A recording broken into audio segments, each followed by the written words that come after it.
Hello, Zander. Super nice to meet you. I am excited to take your guitar studies in a new direction. But for now, let's have some fun with Monkey Wrench. Um, I was happy you requested that song because I teach it, right? I know it. I can play it real well. We're going to work on some new technique stuff with you. And then probably next lesson, I'll introduce you to some scales. So I will be introducing some like drills, some rudiments, just to get your skill level up. A little bit faster, knowledge of the fretboard, all that fun stuff. For now, Monkey Wrench though. So drop D tuning. My favorite and what I think is the easiest way to do this tuning is you just pluck your E and your D together, and you just take your E string and you use your ear to match it. And you get this nice low power chord there. All right. Now, Monkey Wrench is all about palm muting. So I don't know if we talked too much about palm mutes. I don't think we did. We talked about a lot at our first lesson. But palm muting's tough. And my way of doing it right is gently resting my right palm down and get this nice clean sound. And it's easy to practice in drop D because you can do this low power chord without riffing around or whatever. All right, cool. So work on that palm mute. This song will also require a lot of counting precision. We will be playing it with a metronome to slowly speed it up, right? Because it's fast. This is a punk rock song. It's fast. All right. So we're kind of working on some new finger positioning here for this beginning riff, which is...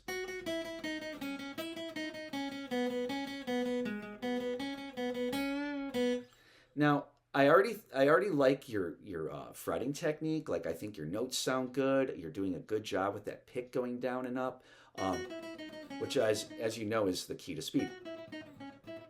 Like you can't really play a riff that fast without alternating. So I encourage as much down and up action as possible in this one.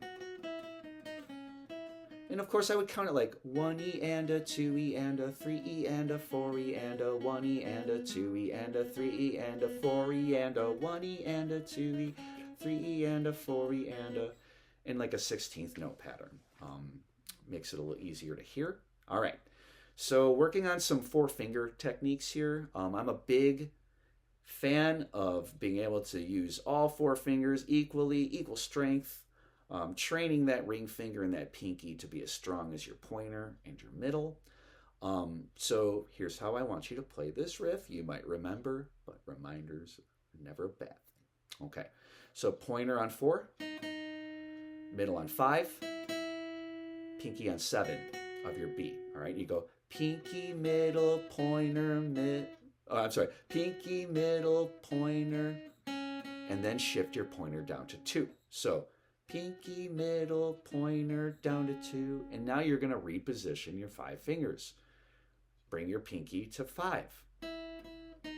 Ring finger on 4, okay.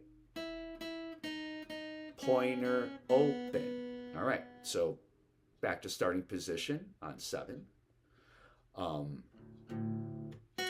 Pinky, 1, middle, pointer, shift down. Pinky, ring, pointer, open.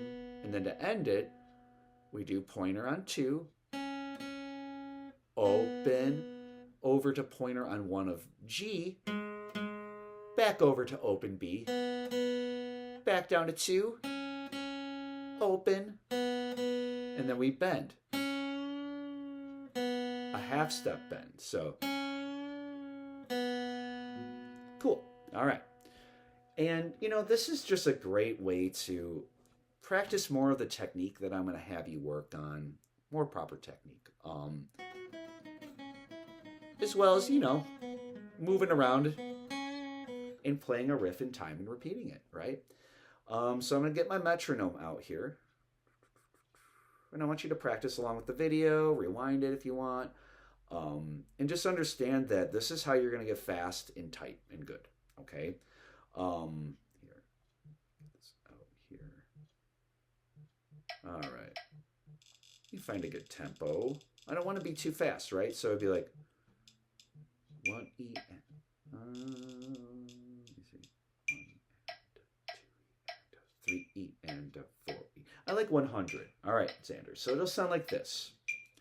And of course, you know, with my metronome, I do have my accent on 1. And this is called Pro Metronome. It's free. Download it. I love this metronome. It's awesome. But yeah, I have my accent on 1, so we always know where that is. It'll sound like this. 1, 2, 3, 4. 1E and a 2E and a 3E and a 4E and a 1E and a 2E and a 3E and a 4E and repeat. Right on that 1. 3E and a 4E and a... Keep going. 2 more. 1E and a 2E and a 3E and a 4E and a 1E and a 2E and a 3E and 4E and a 1E and a 2E and a 3E and a 4E and a 1E and a 2E and a 3E. All right. What you're looking for is smooth,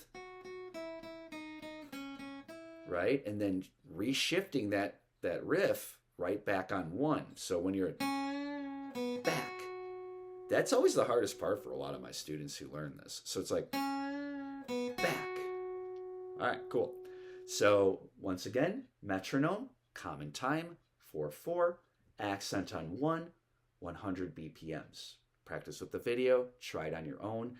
And what we're going to do, Zander, is once you get good at 100, we're going to speed it up to 110, then 120, then 130, then eventually Foo Fighters speed. All right? This is how I teach all my students. It works. And I will see you next week, all right? Watch this video. Practice. See you then.